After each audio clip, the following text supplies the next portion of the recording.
Hello friends, आपका स्वागत है आपके अपने यूट्यूब चैनल अनिल इंग्लिश गुरु पे। आज का टॉपिक आप सभी के लिए बहुत ज़्यादा इम्पोर्टेंट होने वाला है। यह टॉपिक न केवल स्कूल लेवल बल्कि कॉम्पिटिटिव एग्जाम में भी बहुत काम आता है। इस टॉपिक से 2 से 3 क्वेश्चन स्कूल लेवल और कॉम्पिटिटिव एग्जाम में पूछ लिए जाते हैं और ये टॉपिक बहुत ही ज़्यादा इम्पोर्टेंट आप लोगों के लिए होने वाला है। आज का जो हमारा टॉपिक रहेगा प्रेजेंट इंडेफिनिट टेंस रूल्स। जैसा कि हम अपनी पार्ट 1 वीडियो में डिस्कस कर चुके हैं कि प्रेजेंट इंडेफिनिट के सेंटेंसेस को किस तरह से फॉर्म किया जाता है। आज हम डिस्कस करेंगे कि यदि किसी टेंस का सेंटेंस आपके सामने आ जाए तो आप किस तरह से आइडेंटिफाई करोगे कि वो सेंटेंस किस टेंस का है। तो उसको आइडेंटिफाई करने के लिए हमारे पास कुछ रूल्स हैं। तो सबसे पहले हम आइडेंटिफाई करेंगे प्रेजेंट इंडेफिनिट टेंस। तो प्रेजेंट इंडेफिनिट टेंस के रूल्स को डिस्कस करते हैं। Rule number 1, habitual, regular and repeated action. यदि कोई चीज हमारी आदत बन चुकी है या हम किसी कार्य को बार बार रिपीट कर रहे हैं, दोहरा रहे हैं, तो उसको हम प्रेजेंट इंडेफिनिट टेंस में रखते हैं। किसी की आदत को दर्शाने के लिए या किसी रेगुलर कार्य को दर्शाने के लिए हम प्रेजेंट इंडेफिनिट टेंस का प्रयोग करते हैं।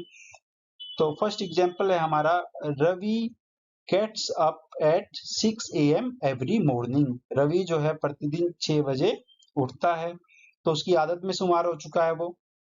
नेक्स्ट एग्जांपल है, Sam reads newspaper daily. Sam जो है प्रतिदिन न्यूज़पेपर पढ़ता है। Next example, she goes to school with her father daily. वह प्रतिदिन अपने फादर के साथ स्कूल जाती है। They always help me. वे हमेशा मेरी सहायता करते हैं। तो आप सभी देखोगे कि इन सभी सेंटेंसेस में प्रेजेंट इंडेफिनिट टेंस का प्रयोग हुआ है, क्योंकि इसमें या तो आदत को दर्शाया गया है या कोई कार्य जो है वो बार बार हो रहा है। तो इसलिए इस टेंस में हम प्रेजेंट इंडेफिनिट टेंस का प्रयोग करेंगे। और इस सेंटेंसेस में आपको टाइम एक्सप्रेसिंग एडवर्ब्स मिलेंगी, मतलब always, often, sometimes, generally, usually, every day, every week, every month, every morning, every evening. Present indefinite tense में टाइम एक्सप्रेसिंग एडवर्ब्स आपको मिलेंगी। इस तरह की एडवर्ब्स यदि आपको मिल जाती हैं तो आप वहां प्रेजेंट इंडेफिनिट टेंस का प्रयोग कर सकते हो। नेक्स्ट रूल पे चलते हैं। Rule number 2, universal truth, principle या परमानेंट एक्टिविटीज। यूनिवर्सल ट्रूथ, यदि प्रकृति के द्वारा कुछ ऐसा नियम बना दिया गया है जिसको परिवर्तित नहीं किया जा सकता, तो उसको हम यूनिवर्सल ट्रूथ में रखते हैं। प्रिंसिपल, या कोई ऐसी बात जो साइंटिफिक प्रूव हो चुकी है, उसको भी हम प्रेजेंट इंडेफिनिट टेंस में रखते हैं। या परमानेंट एक्टिविटी, कोई एक्टिविटी जो परमानेंट हो रही है, बार बार हो रही है, उसको भी हम परमानेंट जो बन चुकी है उसको भी हम प्रेजेंट इंडेफिनिट टेंस में रखते हैं। For example, the sun rises in the east. सूर्य जो है वो पूरब से उगता है, यूनिवर्सल ट्रूथ है।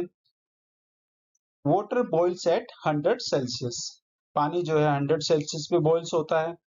Next, the Ganga springs from the Himalaya. जो गंगा है वो हिमालय से निकलती है।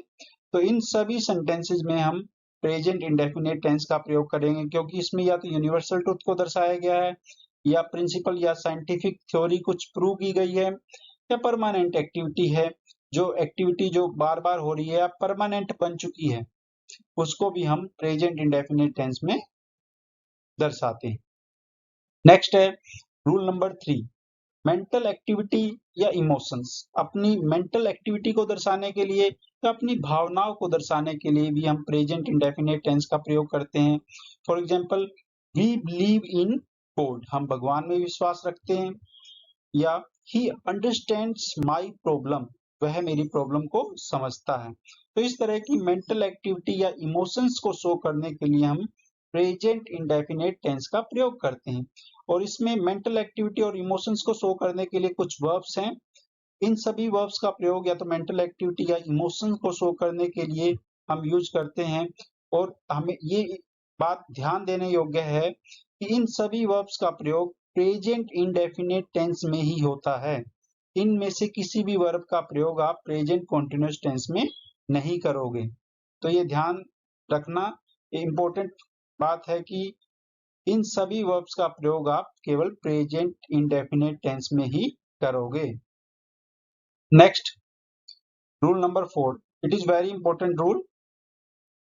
कंडीशनल सेंटेंस में दो क्लोज का प्रयोग होता है। अब कंडीशनल सेंटेंस क्या होते हैं कि ऐसा होता तो वैसा हो जाता, वैसा होता तो ऐसा हो जाता, इस तरह के सेंटेंसेस को हम कंडीशनल सेंटेंस बोलते हैं।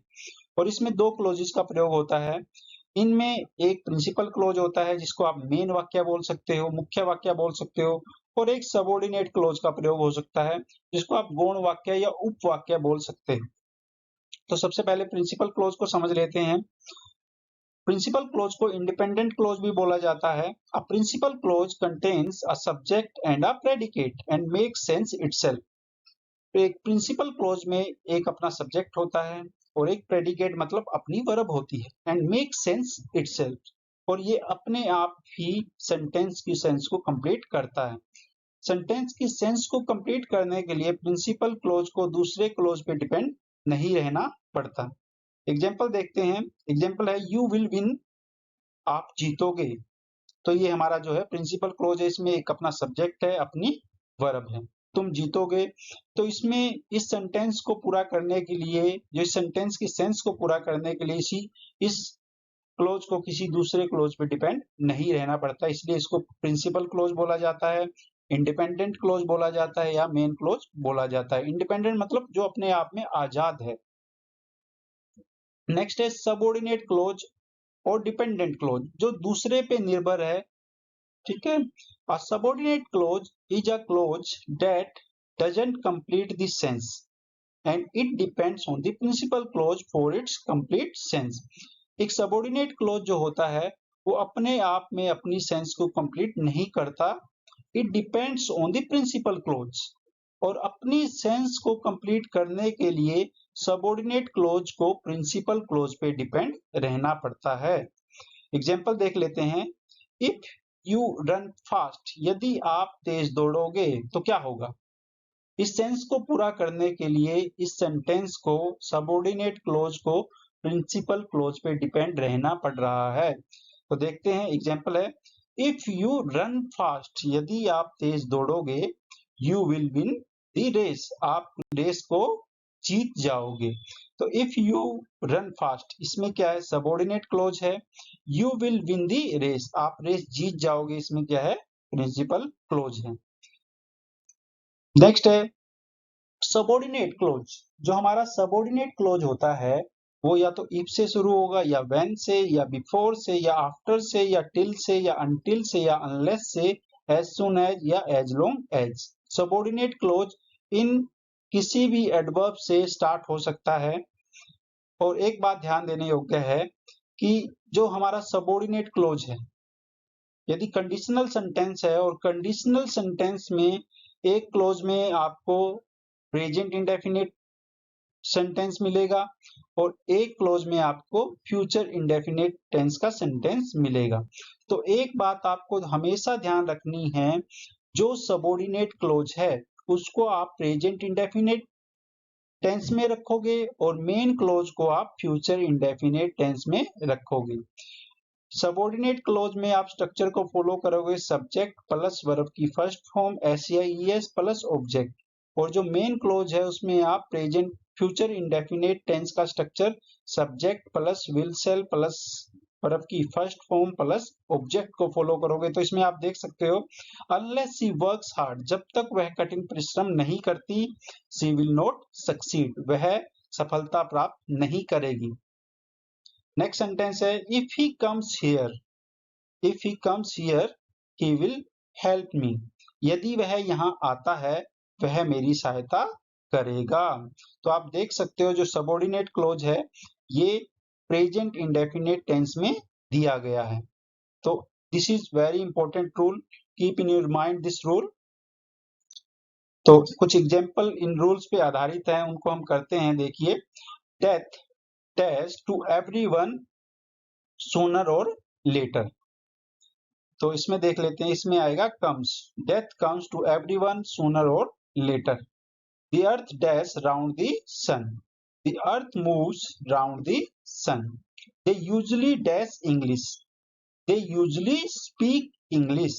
Until dash here you will not go, until he reaches here you will not go। This is a conditional sentence। Next, you dash to school at 7 o'clock every day, you go to school at 7 o'clock every day। She dash every day for 2 hours, she runs every day for 2 hours। Next है 2 and 2 dash 4, 2 and 2 makes 4।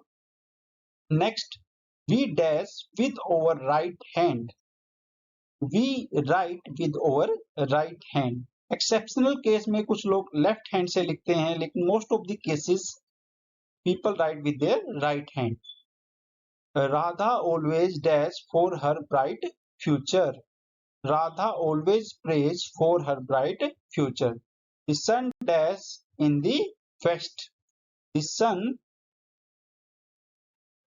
Sets in the west. Thanks for watching. यदि आपको मेरा ये video पसंद आया तो इस video को आप लाइक, सब्सक्राइब और शेयर जरूर कीजिए